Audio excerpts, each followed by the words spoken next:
আপনারা জানেন যে আমি গাড়ি চালাই ইজি বাইক। তো আজকে সকালবেলা যখন গাড়ি নিয়ে বের হয়ে বাগেরহাটে গেলাম, তো বাগেরহাটে উঠতে দশানি যে মোড়, ওই মোড়ে ট্রাফিক মোড়ের যে গোল চত্বরটা ছিল, ওইখানে একটা ভয়াবহ দুর্ঘটনা ঘটেছে।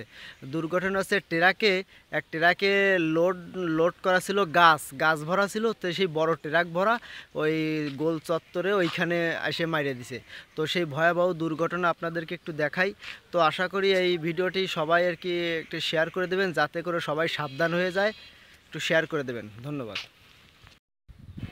দেখেন, খুব ভয়াবহ দুর্ঘটনা। এটা হচ্ছে দশানির একদম মোড়ের পর যে গোল চত্বর ছিল, ওই চত্বরে এসে ট্রাকটি মারিয়ে দিছে সামনাসামনি। ট্রাকের অ্যাক্সেল ভাঙিয়ে গেছে, দুই চাকা বেরিয়ে গেছে, দুই সাইডে দুই চাকা বেরিয়ে গেছে।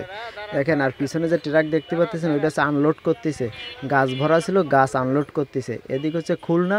তো যাই হোক, এভাবে গাড়ি চালালে আসলে যাতে এভাবে গাড়িটি না চালায় মানুষ, সেভাবেই খেয়াল রাখবেন। আর সবাই ভিডিওটি শেয়ার করে দিবেন, যাতে করে মানুষ সাবধান হয়ে যায়। এভাবে বিপদ, আসলে মানুষের বিপদ কখন কিভাবে আসে বলা যায় না।